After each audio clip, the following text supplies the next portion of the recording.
Hello नमस्कार जय हिंद। आपका फिर से स्वागत है क्लियर कॉन्सेप्ट चैनल पर। आज हम क्लास 6 के ज्योग्राफी का चौथा चैप्टर कवर करने वाले हैं, जो कि एनसीईआरटी सीरीज की चौथी वीडियो है। चलिए फिर शुरू करते हैं।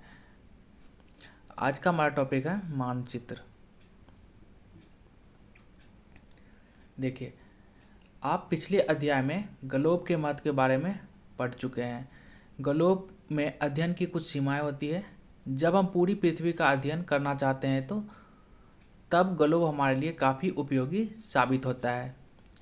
लेकिन जब पृथ्वी के केवल एक भाग, जैसे अपने देश, राज्यों, जिलों, शहरों तथा गांवों के बारे में अध्ययन करना चाहते हैं तो यह हमारे लिए उतना उपयोगी साबित नहीं होता।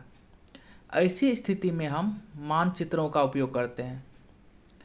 मानचित्र पृथ्वी की सतह या इसके एक भाग का पैमाने के माध्यम से चपटी सतह पर खींचा गया चित्र है। चपटी सतह यानी कि प्लेन सतह पर जो खींचा गया चित्र है, उसी को हम लोग क्या बोलते हैं? उसी को बोलते हैं हम लोग मानचित्र। अब देखिए यहाँ पे, लेकिन एक गोलाकार सतह को पूरी तरह से चिपटा करना असंभव है।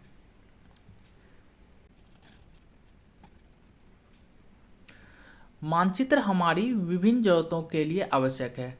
कुछ मानचित्र एक छोटे क्षेत्र को एवं कुछ तथ्यों को दर्शाता है, जबकि दूसरे मानचित्र में एक बड़ी किताब की तरह तथ्य हो सकते हैं। जब बहुत से मानचित्रों को एक साथ रख दिया जाता है तब एक एटलस बन जाता है। एटलस विभिन्न प्रकार के अलग अलग पैमानों से खींची गई मापों पर आधारित होता है।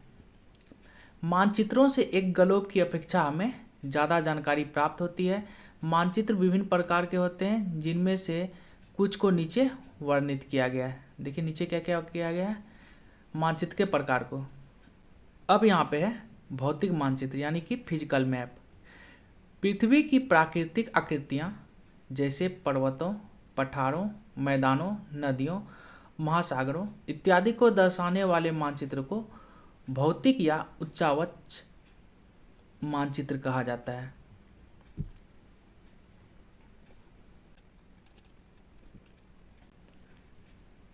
पॉलिटिकल मैप यानी कि राजनीतिक मानचित्र। देखिए, अब राजनीतिक मानचित्र में हम लोग को क्या देखने के लिए मिलेगा, तो चलिए देखते हैं नीचे में। राज्यों, नगरों, शहरों तथा गांवों और विश्व के विभिन्न देशों व राज्यों तथा उनकी सीमाओं को दर्शाने वाले मानचित्र को राजनीतिक मानचित्र कहा जाता है।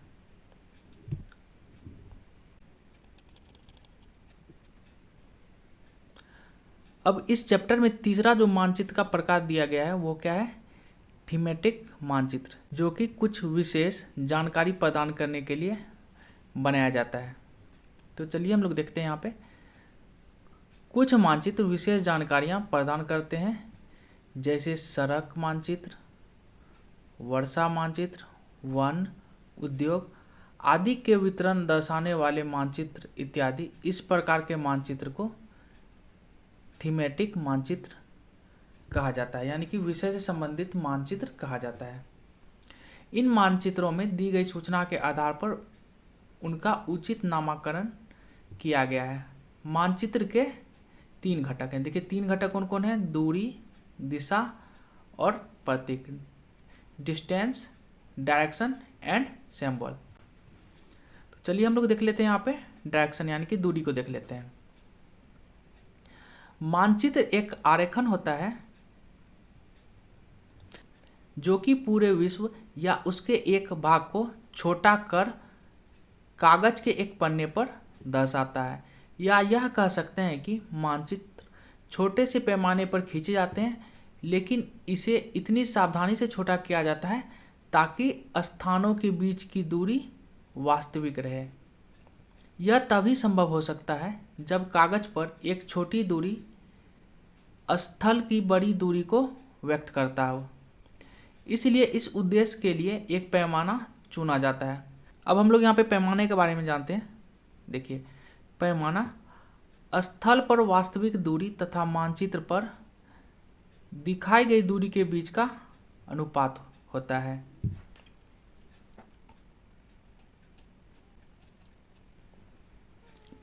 उदाहरण के लिए आपके विद्यालय एवं आपके घर के बीच की दूरी 10 किलोमीटर है, जिसे मानचित्र पर 2 सेंटीमीटर की दूरी से व्यक्त किया गया है। इसका अभिप्राय है कि मानचित्र पर 1 सेंटीमीटर स्थल के 5 किमी को दर्शाएगा, यानी कि 5 किलोमीटर को दर्शाएगा। आपके रेखा चित्र का पैमाना होगा 1 सेंटीमीटर बराबर 5 किलोमीटर। इस प्रकार पैमाना किसी भी मानचित्र के लिए बहुत महत्वपूर्ण होता है। अगर आपको भी पैमाने की जानकारी है तो आप मानचित्र पर दिए गए किसी भी 2 स्थानों के बीच की दूरी पता लगा सकते हैं। जब बड़े क्षेत्रफल वाले भागों जैसे महाद्वीपों या देशों को कागज पर दिखाना होता है तब हम लोग छोटे पैमाने का उपयोग करते हैं। उदाहरण के लिए मानचित्र पर 5 सेंटीमीटर स्थल के 500 किलोमीटर को दर्शाता है। इसको छोटे पैमाने वाला मानचित्र कहते हैं। अब नीचे देखते हैं, जब एक छोटे क्षेत्रफल वाले भाग जैसे आपके गांव या शहर को कागज पर दिखाना होता है तब हम बड़े पैमाने का उपयोग करते हैं।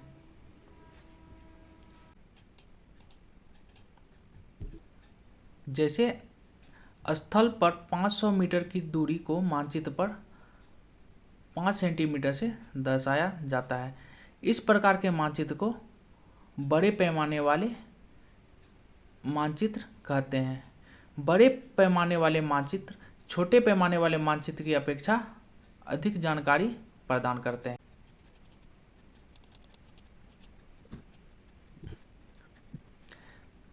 जैसा कि आप मानचित्र में देख सकते हैं, यह बड़े पैमाने वाला मानचित्र है।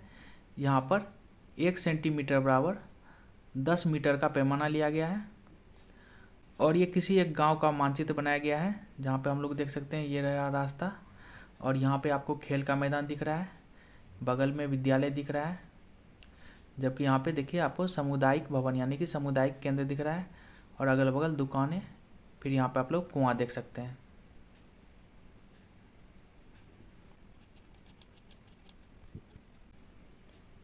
अब हम लोग यहाँ पे देख लेते हैं दिशा यानी कि डायरेक्शन। किसी भी मानचित्र का दूसरा सबसे महत्वपूर्ण घटक डायरेक्शन होता है यानी कि दिशा होता है। अधिकतर मानचित्र में ऊपर दाहिनी तरफ तीर का निशान बना होता है, जिसके ऊपर उ अक्षर लिखा होता है यानी कि उत्तर लिखा होता है। यह तीर का निशान उत्तर दिशा को दर्शाता है, इसे उत्तर रेखा कहा जाता है। जब आप उत्तर के बारे में जानते हैं तब आप दूसरी दिशाओं जैसे पूरब, पश्चिम तथा दक्षिण के बारे में पता लगा सकते हैं। आप यहाँ पे देख सकते हैं, यहाँ पे देखिए, यहाँ पे ऊपर उत्तर लिखा हुआ है, ठीक है। चित्र 4.2 में 4 मुख्य दिशाएं उत्तर, दक्षिण, पूरब, पश्चिम को दिखाया गया है। वे प्रधान दिग्बिंदु कहे जाते हैं। तो यहाँ पे देखिए, यहाँ पे उत्तर हो गया, दक्षिण हो गया, पूरब हो गया और पश्चिम हो गया। ये क्या कहे जाते हैं? ये प्रधान दिग्बिंदु कहे जाते हैं। बीच की 4 दिशाएं उत्तर पूर्व, दक्षिण पूर्व, दक्षिण पश्चिम तथा उत्तर पश्चिम, इन बीच वाली दिशाओं की मदद से किसी भी स्थान की सही स्थिति का पता लगाया जा सकता है। तो देखिए, उत्तर पश्चिम, उत्तर पूर्व, दक्षिण पश्चिम और दक्षिण पूर्व की सहायता से किसी भी स्थान की सही स्थिति का पता लगाया जा सकता है। चित्र 4.1 से निम्नलिखित दिशाओं का पता लगाइए। पहला बोल रहा है विकास के घर से सामुदायिक केंद्र तथा खेल के मैदान की दिशा, और दूसरा दुकान से विद्यालय की दिशा के बारे में बोल रहा है। तो हम लोग फिर से चलते हैं ऊपर के मैप में।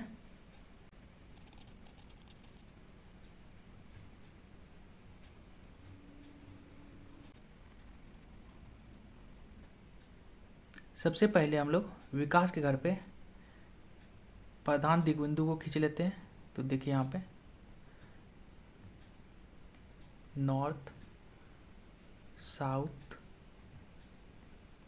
ईस्ट और वेस्ट। जैसा कि हम लोग देख रहे हैं, विकास के घर से सामुदायिक केंद्र उत्तर में स्थित है, जबकि खेल का मैदान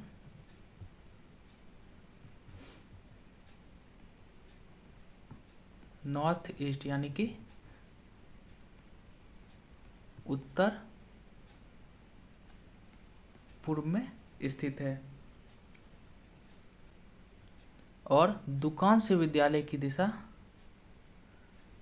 पूरब की तरफ है।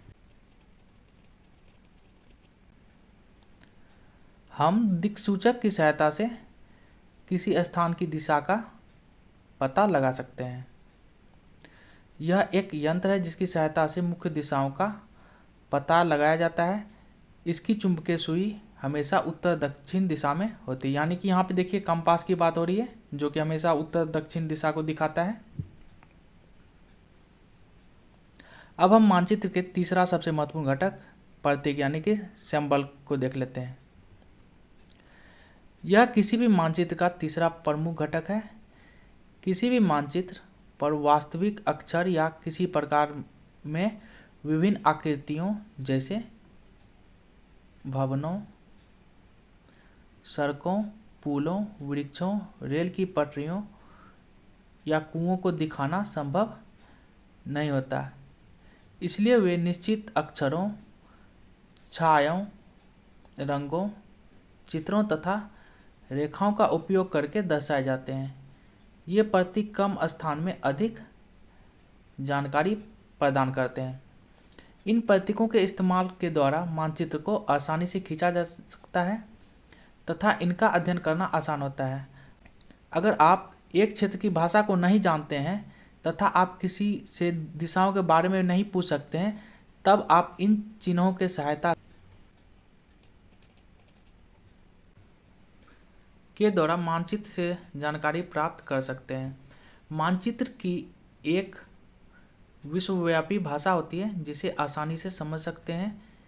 इन प्रतीकों के उपयोग के संबंध में एक अंतर्राष्ट्रीय सहमति है। ये रूढ़ प्रतीक कहे जाते हैं।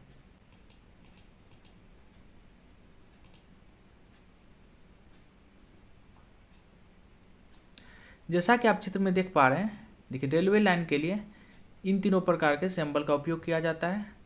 देखिए पक्की सड़कों के लिए इस टाइप का और कच्ची सड़कों के लिए ये डॉटेड डॉटेड लाइन का यूज किया जाता है। और देखिए अंतर्राष्ट्रीय सीमा के लिए ये हो गया आपको, राज्य के लिए ये, और जिला के लिए इस प्रकार का। देखिए जल से संबंधित स्रोतों को या नदी, तालाब, नहर, पुल इत्यादि को हम लोग नीले कलर से दिखाते हैं। अब जैसा कि आप लोग देख सकते हैं यहाँ पे, और ये कुआं को गोल रंग के सिंबल से दिखाया जा रहा है। और देखिए यहाँ पे मंदिर को सबका अपना अपना सिंबल है। और यहाँ पे देखिए पोस्ट ऑफिस को पीओ, पोस्ट और टेलीग्राफ ऑफिस को पीटीओ, पीएसए पुलिस स्टेशन। देखिए यहाँ पे रेड कलर से बस्ती है, जबकि यहाँ पे कब्रिस्तान दिखाया गया है। यहाँ पे बड़े बड़े पेड़, और यहाँ पे देखिए यहाँ पे घास का सिंबल बना हुआ है।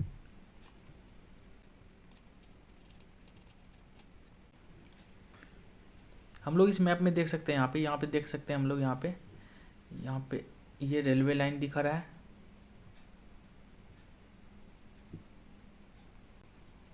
इस टाइप से,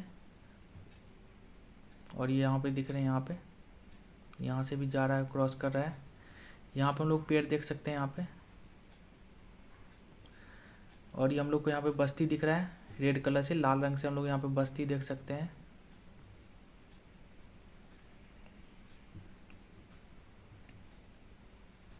यहाँ हम लोग मंदिर देख सकते हैं, नीला कलर से यहाँ पे देख सकते हैं, यहाँ पे नदी को दिखाया गया है।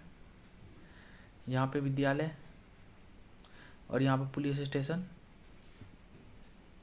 यहाँ पे ये जो दिखा रहा है हम लोग को, यहाँ पे उत्तर दिशा शो कर रहा है, ठीक है। नॉर्थ क्या दिखा रहा है यहाँ पे, नॉर्थ यानी कि उत्तर दिशा को दिखा रहा है ऊपर साइड, ठीक है।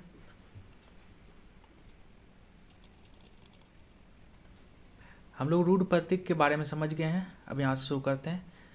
कुछ रूढ़ प्रतीक चित्र 4.3 में दर्शाए गए हैं। विभिन्न रंगों का उपयोग भी इसी उद्देश्य से किया जाता है। उदाहरण के लिए देखिए यहाँ पे नीले रंगों का इस्तेमाल जलाशयों, भूरा रंग पर्वतों, पीला रंग पठारों, हरा रंग मैदानों को दर्शाने के लिए किया जाता है। अब हम लोग यहाँ देख लेते हैं रेखा चित्र को, यानी कि आउटलाइन। रेखा चित्र एक आरेखन है जो पैमाने पर आधारित ना होकर याददाश्त और स्थानीय प्रेक्षण पर आधारित होता है।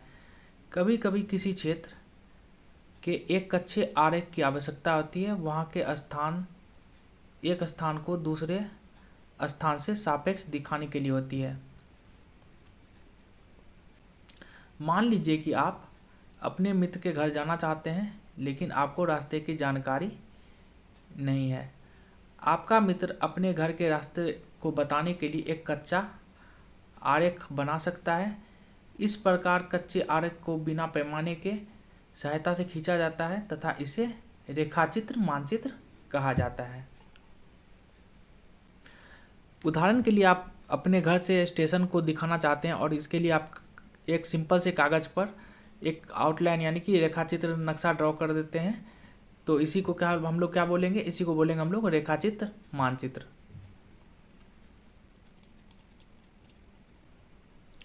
अब हम लोग यहाँ देख लेते हैं खाका के बारे में। देखिए एक छोटे से क्षेत्र का बड़े पैमाने पर खींचा गया रेखाचित्र खाका कहा जाता है।